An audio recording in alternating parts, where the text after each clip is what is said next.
biaya yang dibayar oleh penumpang. Sebab biaya yang dibayar oleh penumpang ini tidak sekedar harga tiket, tapi di dalam komponen yang dibayar oleh dalam total biaya yang dibayar penumpang ini, satu ada harga tiket dasarnya, kemudian ada PJP2U. PJP2U ini adalah retribusi bandara yang besarnya cukup lumayan. Uang itu tidak masuk ke maskapai penerbangan. Plus harga tiket masih kena PPN 11% lagi. Dan itu uangnya tidak masuk ke maskapai penerbangan.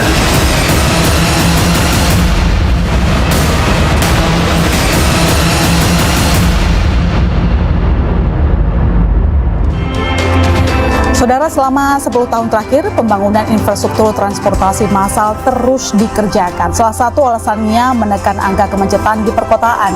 Namun, dari banyaknya pembangunan yang dilakukan, kita dihadapkan pada masalah seperti polemik tarif pesawat hingga yang terbaru soal tarif KRL berbasis NIK. Untuk membahasnya lebih jauh, telah bersama kami secara eksklusif Menteri Perhubungan Republik Indonesia Budi Karya Sumadi. Selamat malam, Pak Budi. Selamat malam. Apa kabar?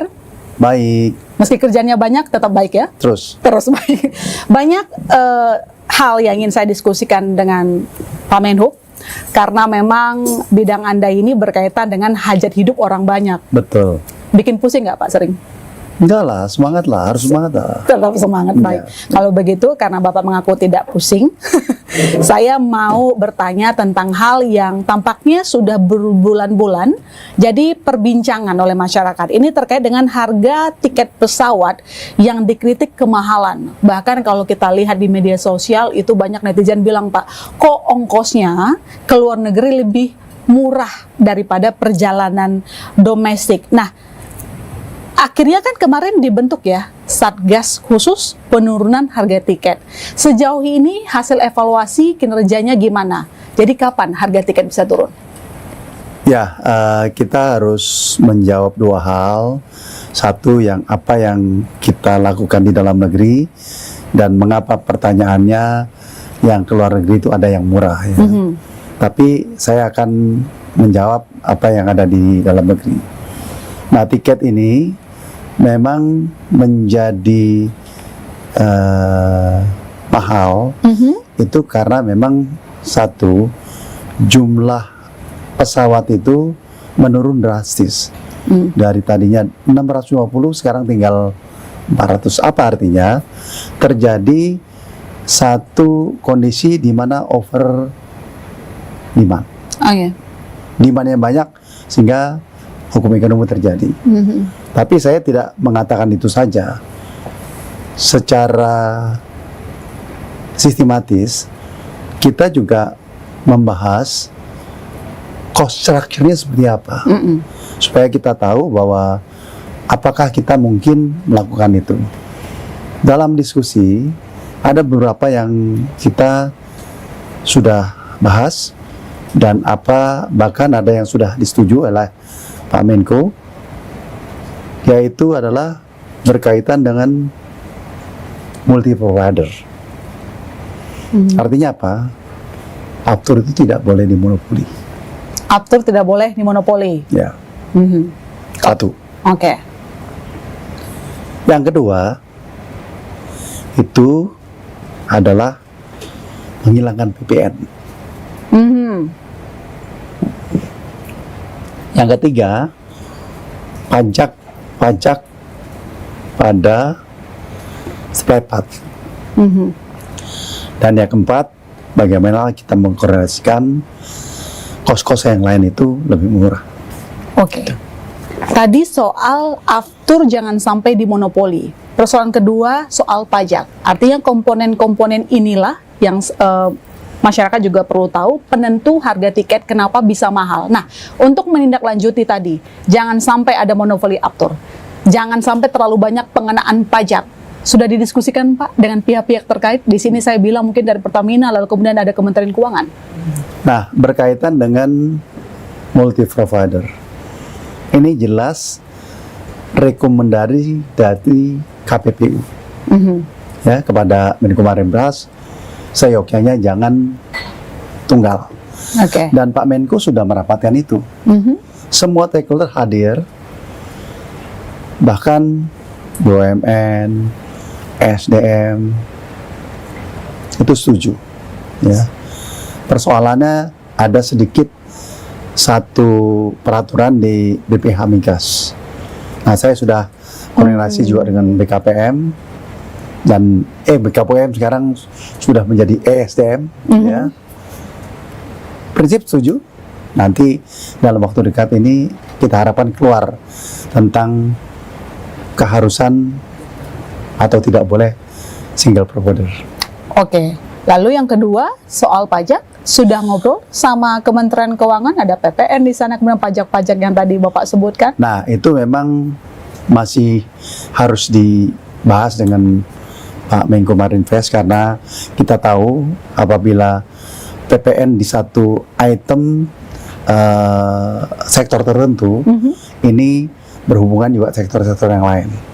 Nah, ini berkaitan dengan policy fiskal dari Kementerian Keuangan. Ini memang sedang diskusi. Tapi disambut baik tidak terkait itu? Disambut baik, disambut baik. Kalau misalnya Pak, soal jangan sampai ada monopoly aftur, ini tampaknya lebih jelas ya, karena sudah ada persetujuan di sana. Tetapi kalau soal PPN dan pajak lainnya masih di dalam diskusi. Kalau kedua komponen ini penentu harga tiket bisa kita selesaikan, artinya harga tiket bisa turun berapa persen? Kira-kira 15%, maksimal 20%. Kapan? Kapannya, kalau yang pasti itu adalah multi provider. Itu kira-kira turun 4-6%. Ya. Ya, kemudian pajak ya, yang kira-kira bisa turun kira-kira 10%. Kalau sebelum Oktober bisa nggak Pak itu terlaksana? Mengejar target? Yang pertama bisa, yang kedua belum tentu. Alotnya di mana Pak? Karena apa? PPN itu tidak PPN tentang pesawat saja. Kalau ini dilakukan, harus ada konsistensi terhadap PPN yang lain. Nah, yang itu yang mungkin Kementerian Keuangan harus menghitung. Bagaimana kalau cuma tunggal, justifikasinya apa, lalu terhadap yang lain. Tapi yang menarik yang ingin saya katakan bahwa dikenakan PPN karena dianggap ini satu kebutuhan tersier. Padahal namanya pesawat itu sudah primer, ya paling-paling sekunder lah ya.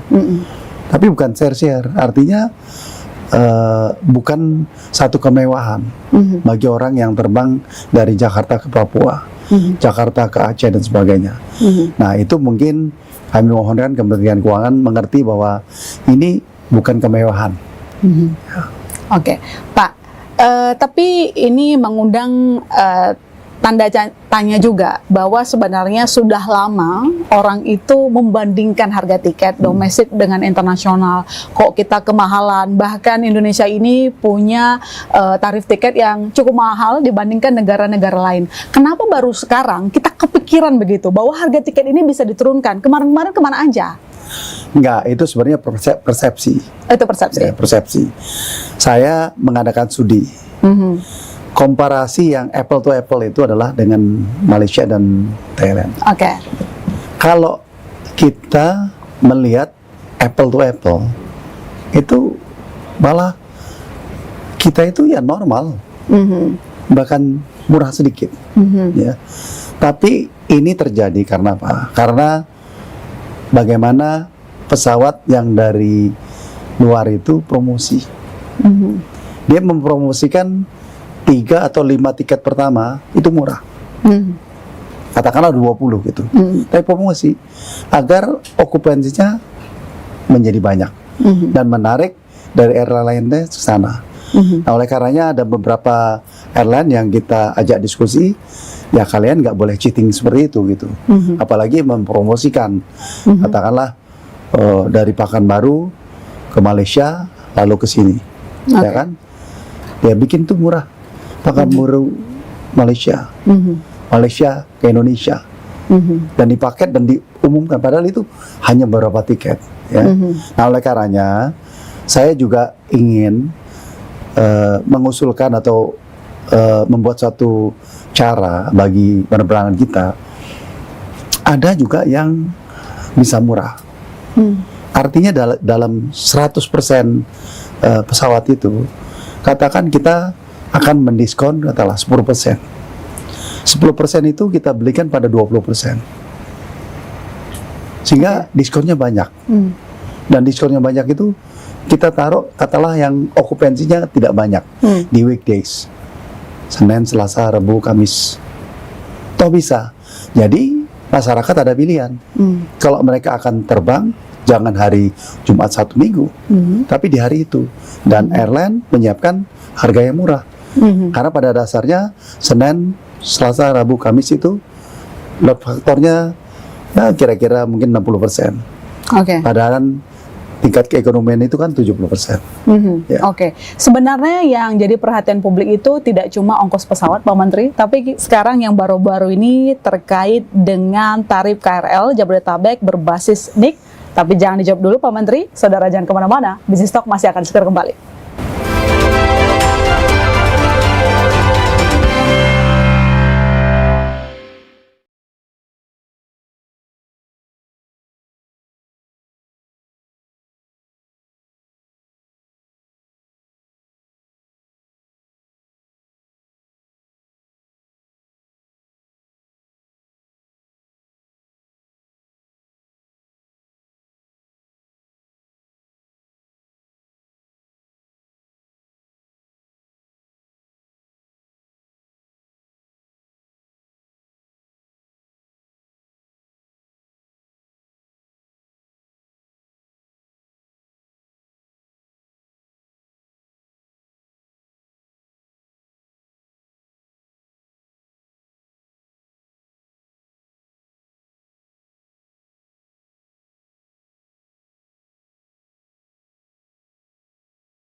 sebenarnya ini sih kalau misalnya subsidi berbasis NIK ya, itu ujung-ujungnya malah kayak bikin berpeta-peta gitu, kayak meribetkan gitu ya. Nanti ujung-ujungnya kalau misalnya saya nanti di tempat lain harusnya bayarnya sekian merata, tapi malah nggak merata.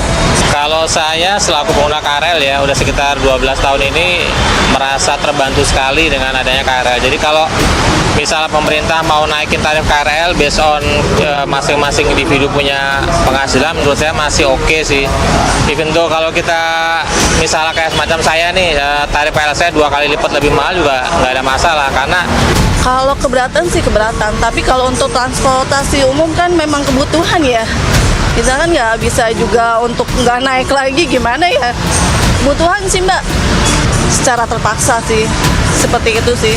Ya tapi kalau bisa juga penghasilan kita juga kalau bisa dinaikin juga lah.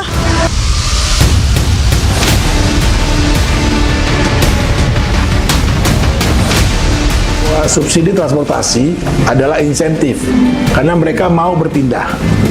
Jadi kalau basisnya NIK, jelas nantinya para pemilik kendaraan bermotor pribadi, sepeda motor maupun mobil pribadi itu tidak akan dapat lagi subsidi. Ketika mereka naik kendaraan transportasi publik seperti KRL, dia harus bayar tarif yang tanpa subsidi. Bisa saja itu sekitar 40.000 per perjalanan. Sementara kalau sekarang hanya 5-6.000.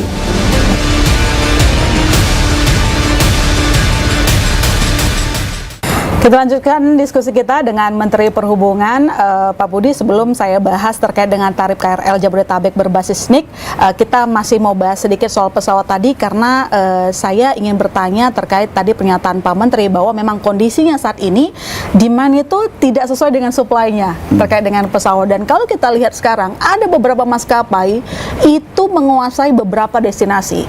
Nah, terkait hal ini, untuk menambah jumlah penerbangan agar merata, terutama di wilayah timur, apa yang sudah disiapkan?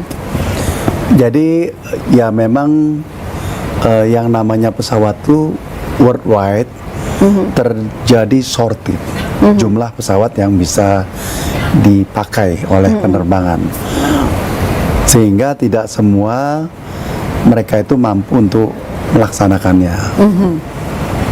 Nah, tapi kita terus mendorong mereka untuk melakukan penambahan.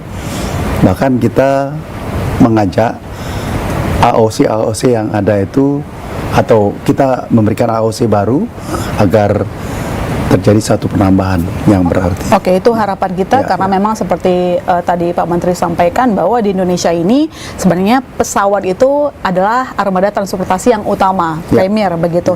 Tapi saya sedikit mau konfirmasi dari Bapak juga bahwa ada kecurigaan terjadi kartel tiket pesawat, dan KPPU sudah memanggil beberapa waktu yang lalu sekitar bulan April 2024. Anda menjawab ini bagaimana? Jadi gini, kalau kartel itu adalah usaha sistematis untuk menguasai dan mematikan yang lain. Ya, kalau ini yang terjadi adalah dia eksis sendiri, yang lain kurang pesawatnya gitu. Jadi saya pikir bukan kartel, bukan bermaksud membela, tetapi bukan kartel. Makanya kepada airline yang sekarang ini pesawatnya berkurang, kita cari satu cara lah bagaimana mereka mendapatkan tambahan pesawat itu. Oke, baik. Ada sudah strategi yang disiapkan untuk menurunkan harga tiket pesawat dan juga memberikan penerbangan sesuai dengan kebutuhan. Tetapi saya tegaskan lagi bahwa nanti untuk harga tiket pesawat bisa turun sebelum Oktober ya. Sebagian. Artinya masih, kalau yang sebagian itu sekitar 10% gitu ya? Sebagian kira-kira 6% lah. 6%. Gitu ya. Setelah itu bisa 15% kalau PPN disetujui. 15%. Oke, kita tampung itu, Pak. Sekarang kita ke topik berikutnya yang lagi hangat-hangatnya. Saya rasa pengguna KRL ini lagi galau, bahkan ada yang marah-marah, Pak Menteri. Ini terkait dengan rencana tarif KRL Jabodetabek berbasis NIK. Sudah banyak diprotes. Pertanyaannya, kenapa harus ada dualisme dalam tarif? Apa sih backgroundnya sampai kepikiran begitu untuk adanya tarif KRL yang berbasis NIK? Saya pikir nggak perlu marah. Nggak perlu marah. Dan nggak perlu juga prejudice. Oke. Ya. Kalau kita berpikir secara jernih ya, di mana di negara maju pasti yang namanya payment system itu berbasis teknologi.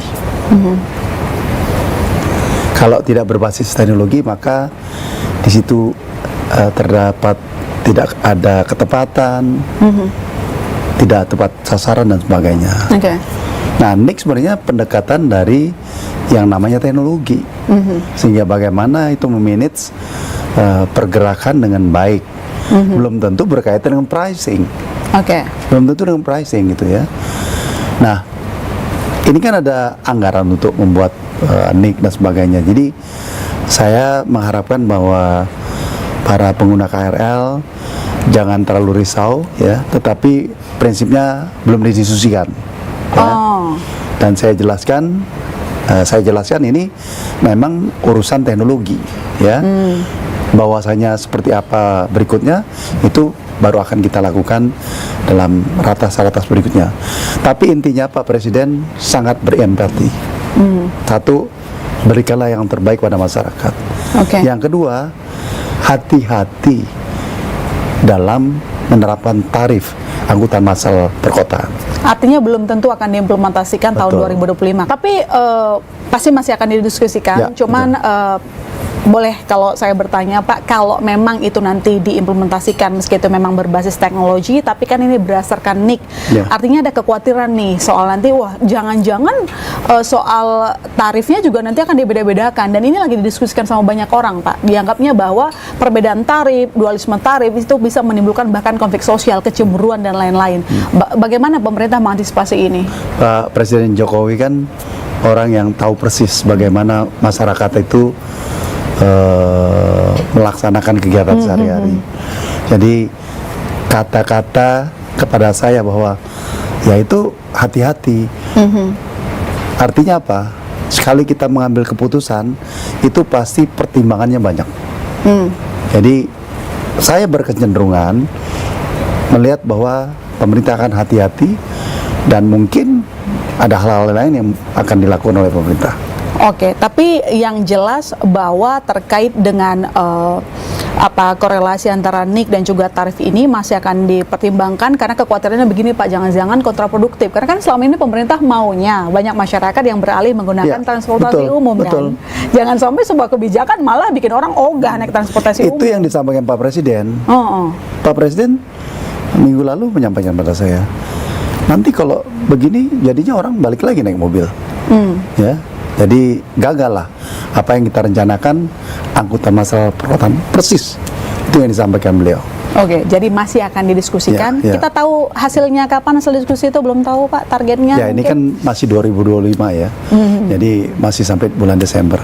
Oke, ini masalah yang dihadapi oleh pemerintah terkait dengan hajat hidup orang banyak, tidak hanya soal tiket pesawat maupun juga terkait dengan tarif KRL, tapi yang baru-baru ini juga Pak Menteri juga pasti tahu bagaimana banyaknya pengemudi ojek online yang melakukan demonstrasi meminta status resmi mereka dilegalkan begitu. Nanti dijawab oleh Pak Menteri, jangan kemana-mana saudara, kami akan segera kembali.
Kita lanjutkan diskusi kita, dan di segmen ini telah bergabung bersama kita Samsul Azhar, wartawan senior Kontan. Mas Samsul. Baik, apa kabar? Luar biasa ya. Apa kabar Pak Menteri? Baik. Seru ya perbincangan Luar dua segmen biasa. tadi. Tapi sebelum saya bahas ke masalah yang baru soal ojek online, Pak Menteri banyak sekali ya masalah yang dihadapi. Tapi saya masih penasaran soal tarif KRL tadi. Kenapa harus ada sesuai ini? Kenapa nggak langsung aja naikin misalnya? Nggak berani atau gimana? Saya harus jujur ya, sebenarnya ada survei yang lalu, dan dalam survei itu sudah setuju naik. Oke. Tapi sekalipun sudah disetujui dalam survei, kami tidak menaikkan. Jadi itu itikat baik, dan apa yang sudah dilakukan pemerintah sangat hati-hati. Tapi mau sampai kapan keuangan negara itu cukup untuk Nah, mensubsidi? ada beberapa konsep. Ada konsepnya yang lebih makro. Bisnis KAI itu tidak saja di penumpang, Oke. tapi ada yang di barang. Nah, sekarang ini kami dengan BUMN sedang memfasilitasi angkutan barang yang ada di Sumatera Selatan. Nah, apabila yang di Sumatera Selatan itu bisa meraih satu margin yang lebih baik, mungkin ini satu solusi.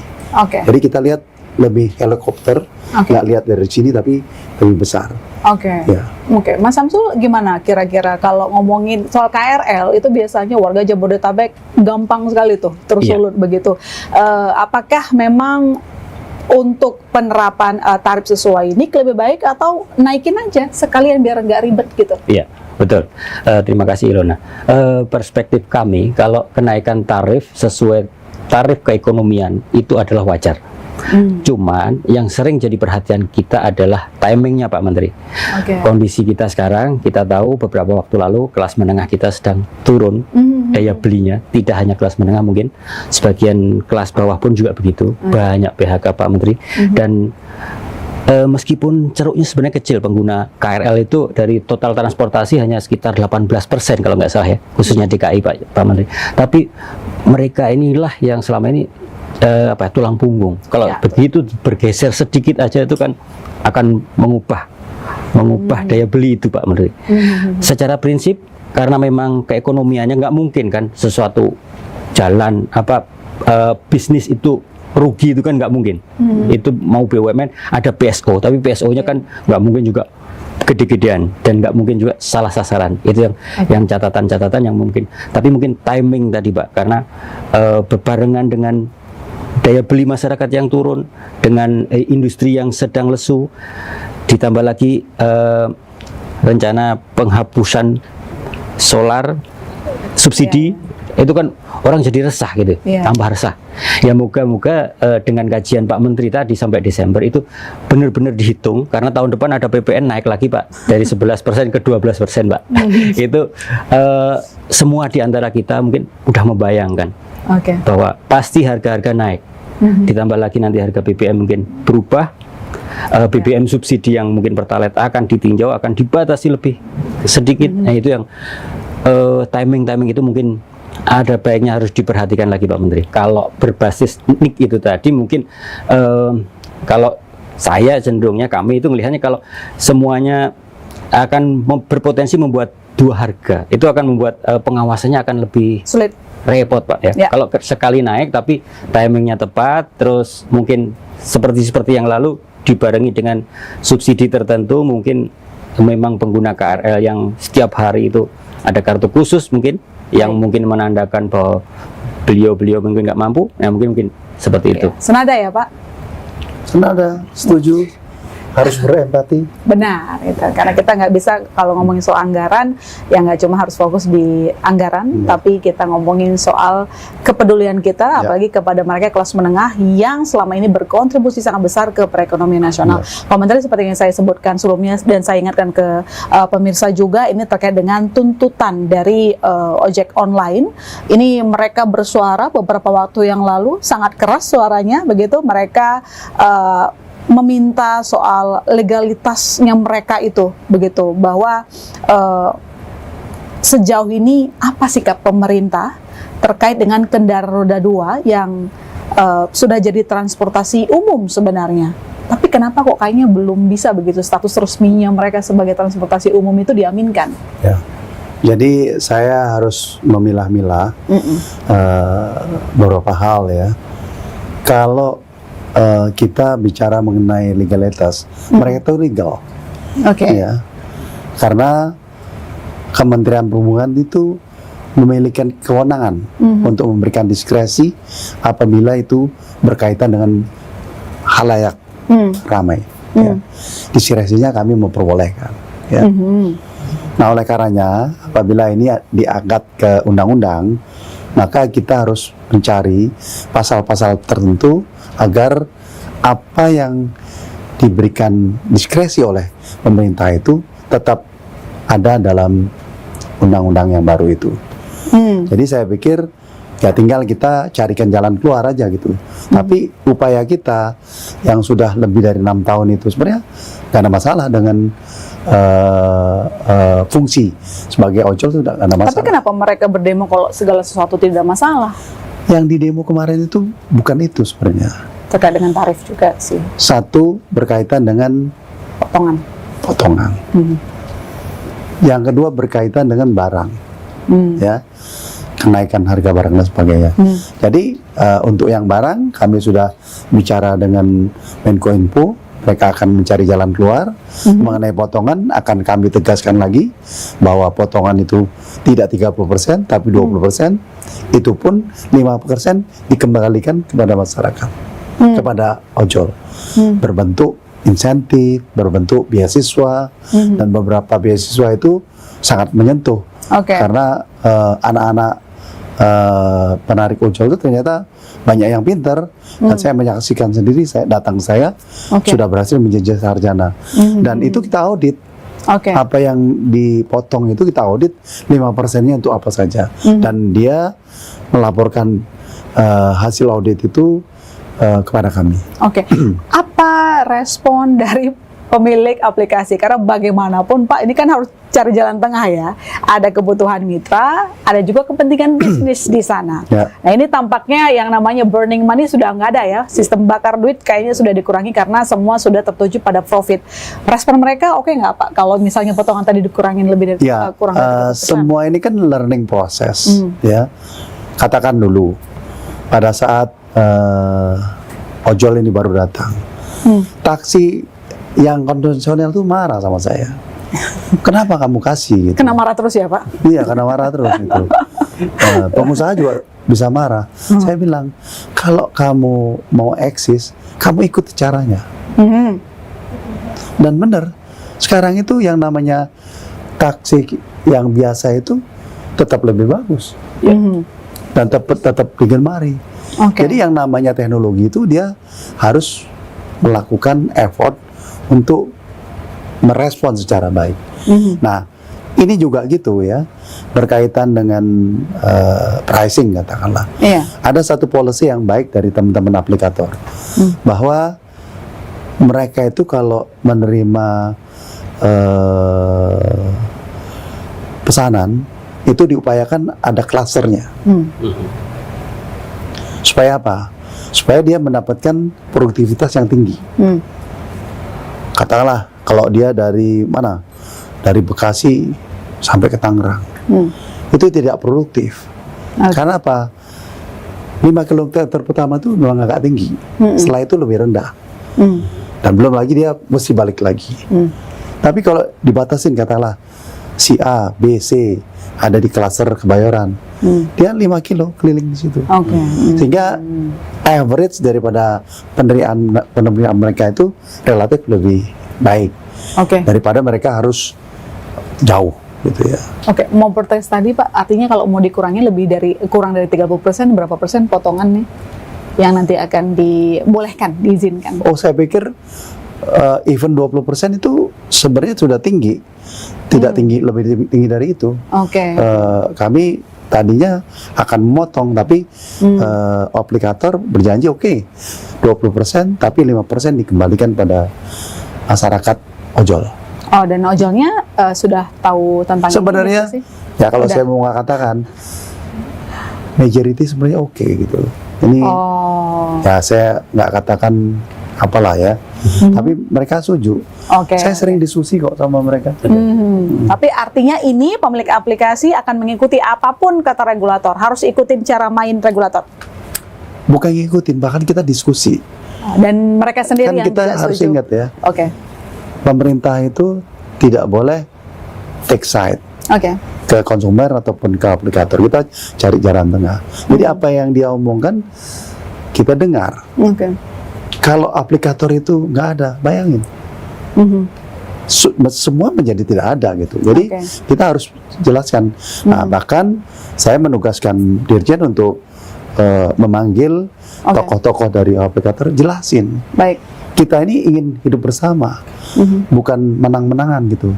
Tapi carilah satu angka, cara yang di tengah yang membuat aplikator itu tetap bisa eksis, Oke. tapi untuk mereka masih mampu untuk dilakukan. Mas Samsul, yang ini tolong ditanggapi singkat saja karena masalah ojol ini sangat menarik, sudah banyak yang bergantung, tapi ternyata ada aja riak-riaknya. Gimana supaya riak-riak berikutnya tidak terulang kembali? Singkat saja, Mas. Satu poin yang mungkin tidak terlintas tadi, mungkin apakah Kementerian Perhubungan dalam ini sudah mempelajari struktur dari aplikator tadi, Pak, struktur biaya mereka. Karena setiap sekian tahun kok laporan keuangannya rugi terus. Apa iya kan investor nyuntik duit terus. Sementara mungut ojol itu kan pungutannya lumayan gede, Pak. Kalau kita hitung-hitung itu per ojek sekian rupiah per hari, itu pasti sangat gede, Pak, duitnya. Tapi kenapa kok secara laporan keuangan kok rugi terus? Nah, mungkin hal itu juga mungkin harus jadi perhatian juga, Pak. Jangan-jangan biaya produksi atau struktur biaya mereka itu tidak efisien, tapi membebankan kepada ojol atau bahkan kalau ke masyarakat sih mungkin kita enak-enak aja, Pak, ya, ada diskon tertentu kadang seperti itu. Kalau meskipun sekarang sudah jarang sekali ya untuk itu. Mungkin udah diintip ya, Pak. Diintip belum struktur? Nggak mau ngintip. Dan itu bukan tugas kita untuk mengintip gitu. Itu domainnya di Kementerian Menko. Iya. Tapi saya sekali lagi bicara mengenai satu proses belajar yang kalau itu secara bertahap dilakukan, kita akan mendapatkan suatu solusi. Katakanlah pada saat itu ada yang bakar uang, sehingga ada satu jumlah tertentu yang memang harus ditanggung oleh laporan keuangan atau kinerja keuangan satu entitas ya. Tetapi ini kan nggak berkelanjutan dan kita mobile untuk mencari solusi dan bahkan dengan volume yang banyak, kalau satu kerugian itu tetap bisa dipertahankan dalam volume yang banyak atau lebih banyak, kerugian itu cepat untuk selesai.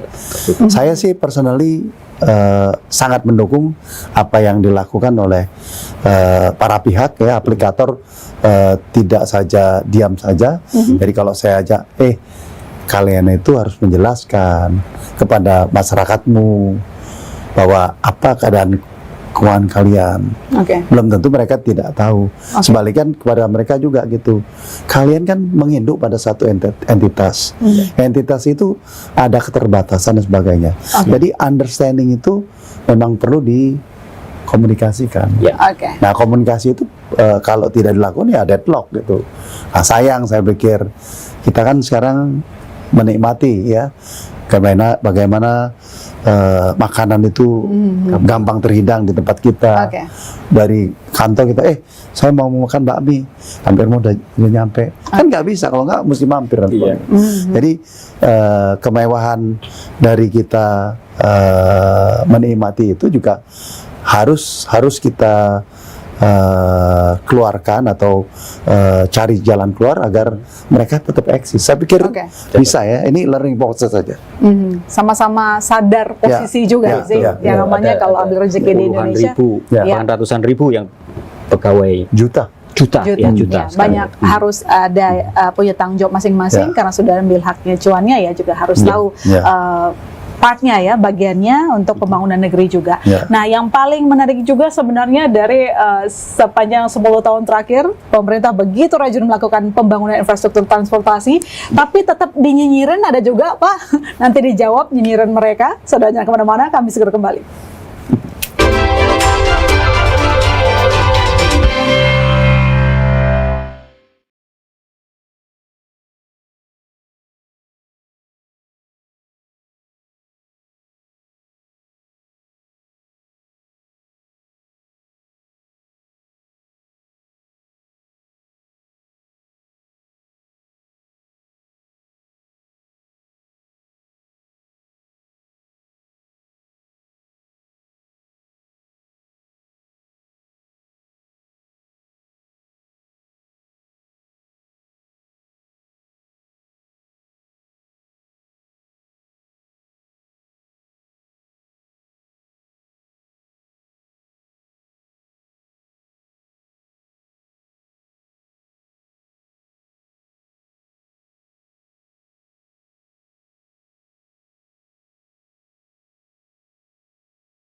Kita lanjutkan diskusi kita, Pak Menteri. Realisasi pembangunan infrastruktur transportasi sudah sangat banyak dibangun selama 10 tahun. Ya. Ini merupakan pencapaian, kita apresiasi, Pak. Tapi Terima kasih.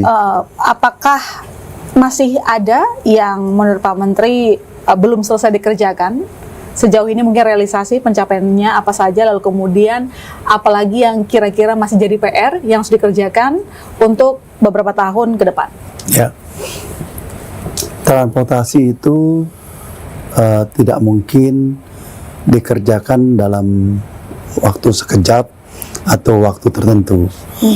Karena jelas penduduk bertambah, jalan terbatas, proyeksi pada saat awal membangun kota juga sangat sederhana.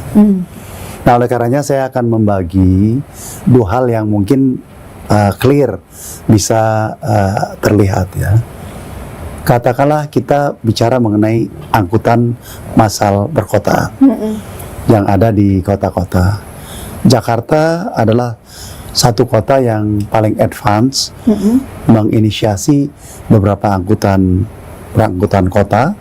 Ada MRT, LRT, BRT, bahkan untuk antar kota bus. Nah, ini adalah satu capaian. MRT dulu itu susah banget memulai. LRT kok mahal itu. Ya.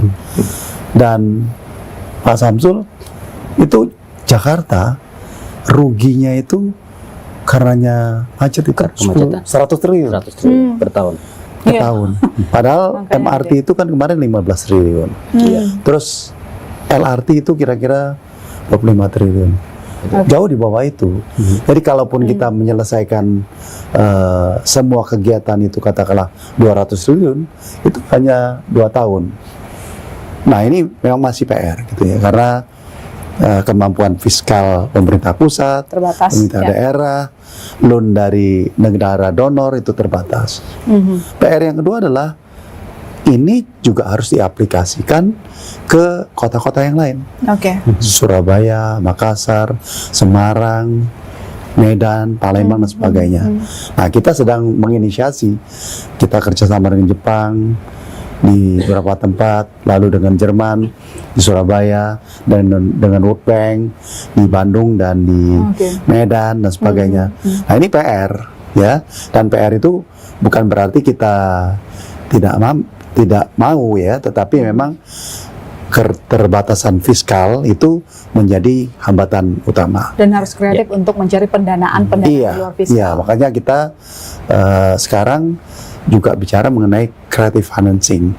Bagaimana kita mencari alternatif kalau bisa ya ada pendanaan dari swasta. Katakanlah satu penggal MRT, di mana berapa penggalan itu menjadi TOD, Transit Oriented Development.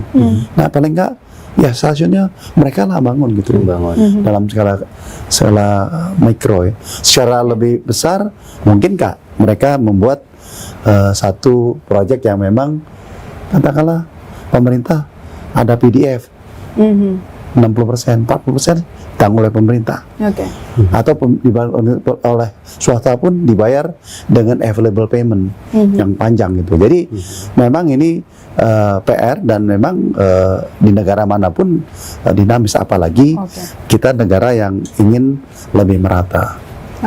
Yang kedua adalah angkutan logistik di Indonesia bagian timur. Ya, kalau Mbak Ilona datang ke Papua, ke Ambon dan sebagainya, dulu itu disparitasnya tinggi sekali, dan kita bisa menurunkan 30-40% dari harga beras sebelumnya, harga gula dan sebagainya.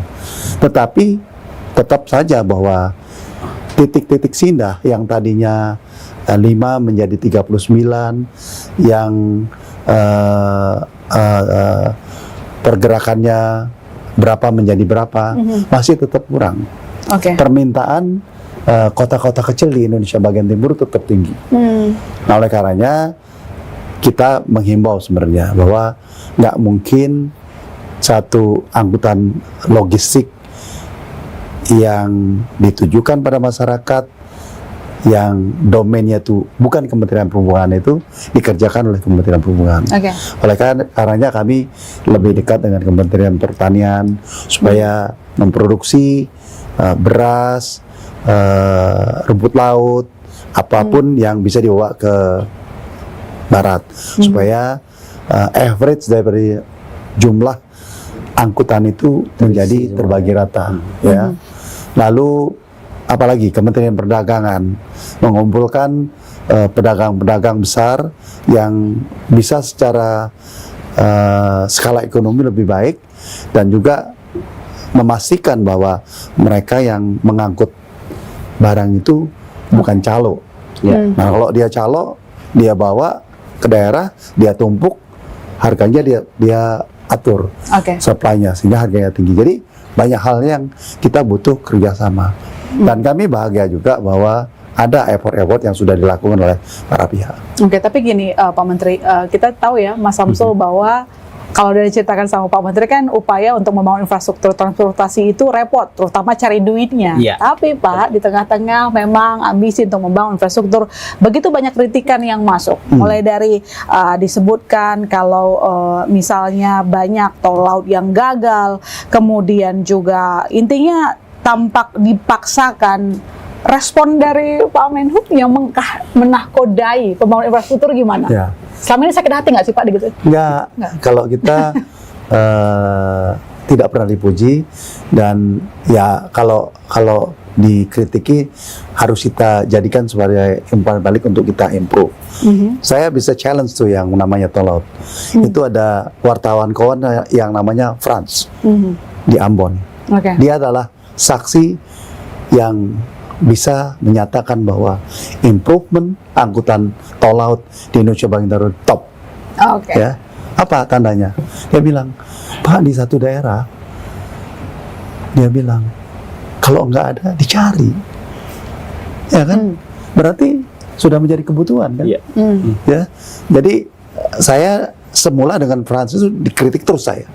Kalau sekarang ya lumayan lah, bagus Pak katanya ya, tapi tidak membuat saya harus puas diri. Baik. Bahwa masih ada, ya iyalah kita improve, makanya saya berusaha untuk angkutan baliknya itu lebih produktif sehingga average cost daripada itu membuat lebih rendah sehingga kita bisa menambah jumlah titik-titik yang kita kunjungi. Karena kan yang kita harapkan adalah ketika ada sebuah pembangunan, ketika sudah dibangun harusnya operasionalnya juga aktif. Jangan sampai tiba-tiba apa tadinya sudah jadi kemudian aktivitasnya kurang. Mungkin dari Mas Samsul punya catatan juga untuk menyimpulkan diskusi kita sekarang, Mas. 10 tahun pembangunan infrastruktur dilakukan sebenarnya tujuannya dari awal adalah untuk meningkatkan perekonomian. Punya catatan, Mas, karena kan kita maunya ketika ada pembangunan jangan sampai dibangun aja, tapi harus rame juga di situ. Jadi sustainable-nya itu, keberlanjutannya itu terjaga. Silakan. Betul. Ada beberapa pengalaman kami, Pak, dari beberapa kemarin kita ada jelajah infrastruktur ke daerah. Kebetulan kita wawancara Pak Menteri juga. Jadi kayak seperti di tol laut itu ya, tol lautnya kapal lautnya itu memang masyarakat merasa dimudahkan, Pak, dengan adanya reguler. Mungkin sebelumnya ke tol laut Manado itu mungkin sebelumnya seminggu hanya sekali gitu. Sekarang bisa 2 kali. Dan mereka tadinya hanya bisa ke Manado itu kalau panen. Bahwa ini sekarang mereka bisa dengan harga yang mungkin lebih murah. Tapi salah satu titik itu. Tapi ada banyak lain catatan. Bandara Singkawang, Pak, jadi kritikan sudah diresmikan, tapi sampai sekarang masih sebagian infrastrukturnya masih dalam persiapan dan tidak ada maskapai yang benar-benar minat di sana. Itu mungkin cara pendanaannya kita respect, sangat bagus itu karena melibatkan konglomerat kalau nggak salah ya, Pak. Ini ada beberapa konglomerat join untuk membangun bandara itu. Tapi pas sudah sekarang mungkin hampir jadi, tapi komitmen untuk penerbangan di sana karena menurut pelaku penerbangan adalah minat di sana kurang. Oke. Ada lagi bandara-bandara misalkan yang di Cepu, Pak, ya, mungkin sekarang penerbangannya sudah Meloram, itu sekarang sudah nggak ada lagi penerbangan ke sana. Itu mungkin ke depan yang di wilayah-wilayah yang sudah ada infrastrukturnya itu mungkin dibangun lagi, mungkin dijual ke travel atau apa mungkin yang mungkin bisa biar tetap ada ini ya, balik modalnya begitu. Ya, untuk menghidupkan bandaranya, menghidupkan wilayah. Tapi dari sisi temuan kami di lapangan memang dari sisi manfaat ekonomi masyarakat setempat itu memang dirasakan, Pak. Kehadiran infrastruktur terutama 10 tahun terakhir ini. Ya, memang perbaikan dan evaluasi tetap harus dilakukan. Menteri kalau mau nanggapin saya tahu persis ya. Karena kedua bandara itu saya involve ya, dari proses membangunnya sampai mengeksekusi selesai dan memanage bagaimana itu bisa tumbuh. Meloram itu adalah bandara milik Pertamina. Kami diminta masyarakat untuk membangun, akhirnya kita bangun.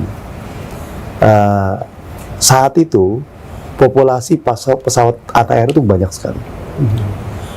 Jadi mungkin ATR sekarang ini tinggal 20, dulunya 60 sampai 80. Nah, pesawat yang bisa ke sana itu cuma ATR. Dan ATR itu digunakan di Indonesia bagian timur.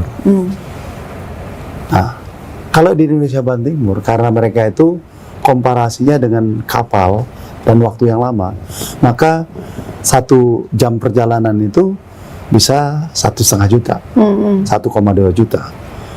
Tapi begitu diterapkan di Indonesia, di Jawa, Jakarta menuju Meloram 1,2, mereka nggak mau. Mereka mau naik sepur atau naik bis dan sebagainya. Jadi ini satu sisi jumlah pesawatnya turun, tapi ada perbandingan. Jadi kami sudah rapat berkali-kali, bahkan saya kumpulkan beberapa kepala daerah, bikin Zoom. Oke, kalian subsidi ya. Nah, subsidi itu dalam hitungan 70% itu keluarnya 1,2. Oke. Mereka nggak mau. Naik spur kan cuma 500. Ataupun kalau naik mobil kan lebih murah gitu. Jadi itu yang gak jadi masalah. Oke. Nah, Singkawang memang ada jalan yang belum selesai. Dan saya yakin kalau Singkawang pada saat jalan masuk udah selesai, karena kalau jalan masuk sudah selesai maka pesawat yang lebih besar bisa masuk.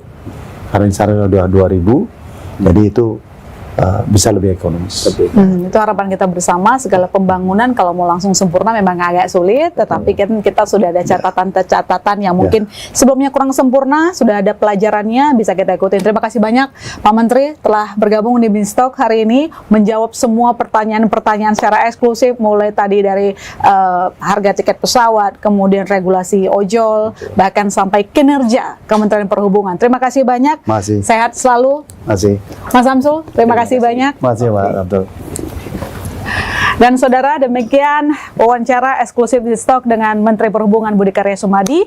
Saya masih serta dengan undur diri. Sampai jumpa Selasa depan di Stok.